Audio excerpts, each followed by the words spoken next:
Anaemia, இரத்த சோகை ரேஷியோவில் பார்த்தீங்கன்னா பெண்கள் அதிகமாக பாதிச்சுட்டு இருக்காங்க இதனால. இந்த மாதிரி அடிக்கடி உங்களுக்கு வந்து ஹீமோகுளோபின் குறைஞ்சு போயிடுது, நிறைய வந்து பிளட் ஏற்றிட்டே இருக்கிறோம், ஆனால் ரத்தம் நிற்கவே மாட்டேங்குது, மறுபடியும் ஒரு ஷார்ட் ஸ்பேனில் மறுபடியும் ரத்தம் குறையிற மாதிரி இருக்குது. இதுக்கு என்னதான் தீர்வு, என்ன பண்ணணும்னு புரிய மாட்டேங்குது. எல்லா விதமான ட்ரீட்மெண்ட்ஸும் ட்ரை பண்ணிட்டோம், எதுவுமே சக்ஸஸ் ஆக மாட்டேங்குது, ரத்தம் உற்பத்தி ஆக மாட்டேங்குது. இந்த மாதிரி நீங்கள் சஃபர் ஆகிட்ருக்கீங்கன்னா இந்த பதிவு கண்டிப்பாக உங்களுக்கு ஒரு தெளிவை கொடுக்கும். நீங்கள் ஏன் சஃபர் ஆகிட்ருக்கீங்க, என்ன செய்ய தவறிட்டீங்க, என்ன செய்யணும் அப்படிங்கிறதுக்கு ஒரு கிளாரிட்டி கிடைக்கும். முழுசாக இந்த பதிவை பாருங்கள்.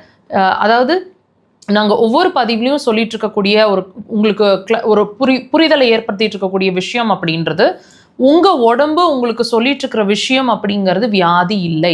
வியாதின்ற ஒரு விஷயம் வியாதி உள்ள இருக்கு அப்படிங்கிறதுக்கான ஒரு வெளிப்பாடு, ஒரு சிம்டம் அப்படிங்கிறது தான் நீங்கள் சஃபர் ஆகிட்டு இருக்கக்கூடிய விஷயம்.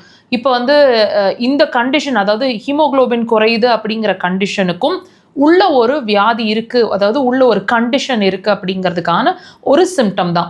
நல்லா வாட்ச் பண்ணுங்கள். இந்த மாதிரி ஒரு ஹீமோகுளோபின் குறையிறதுக்கு முன்னாடி வரைக்கும் நம்மளோட ஹீமோகுளோபினை ப்ரொடியூஸ் பண்ணுறதுக்குன்னு சில வேலைகள் நம்ம உடம்புல நடந்துட்டுருக்கோம் இல்லைங்களா, அதுக்குன்னு சில ஆர்கன்ஸ் ரெஸ்பான்சிபிளாக இருந்திருக்கும். அந்த ஆர்கன்ஸ் தன்னோட வேலைகளை சரியாக செஞ்சுட்டு இருந்த பட்சத்தில் நம்மளோட ஹீமோகுளோபினோட லெவல் வந்து நார்மலாக இருந்திருக்கும். இப்போ அந்த ஹீமோகுளோபினோட லெவல் நார்மலே ஆக மாட்டேங்குது, எப்பவுமே குறைவாக இருக்குன்னா என்ன அர்த்தம்? அதை உற்பத்தி பண்ணிட்டு இருக்கக்கூடிய உறுப்புகள் சரியாக வேலை செய்ய மாட்டேங்குது அப்படிங்கிறத தான் நீங்கள் அண்டர்ஸ்டாண்ட் பண்ணிக்கணும். ஸோ ட்ரீட்மெண்ட் அப்படிங்கிற ஒரு விஷயம், ஹீமோகுளோபினை புட்டப் பண்ணணும், இயற்கையாக உள்ளேயே ப்ரொடியூஸ் பண்ணணும் அப்படின்னா கண்டிப்பாக அது உற்பத்தி ஆகக்கூடிய இடத்த நம்ம ட்ரீட் பண்ணணும். அதுதான் ஆக்சுவல் ஃபேக்ட்டுங்க. அக்குபஞ்சரில் மண்ணீரல், அதாவது ஸ்ப்ளீன், அடுத்தது கிட்னி, இந்த 2 உறுப்பை தான் வந்து ப்ரொடக்ஷனை வந்து இன்க்ரீஸ் பண்ணக்கூடிய, அதாவது ஹீமோகுளோபினை நார்மலாக வச்சுட்டு இருக்கக்கூடிய வேலையை செய்யக்கூடிய உறுப்புன்னு சொல்லப்படுது. ஸோ தயவு செய்து உங்களோட இந்த 2 விஷயத்தை வாட்ச் பண்ணி பாருங்கள்.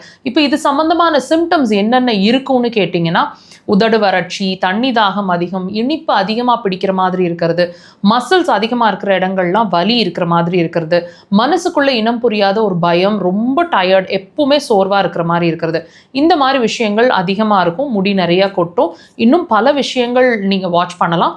தயவு செய்து அட்லீஸ்ட் இந்த பதிவை பார்த்த பிறகு நீங்கள் என்ன பண்ணணுங்கிறத கிளியராக புரிஞ்சிருப்பீங்கன்னு நம்புகிறேன். அக்குபஞ்சர் அதுக்கு சிறந்த தீர்வாக இருக்கும். கண்டிப்பாக ட்ரை பண்ணுங்கள்.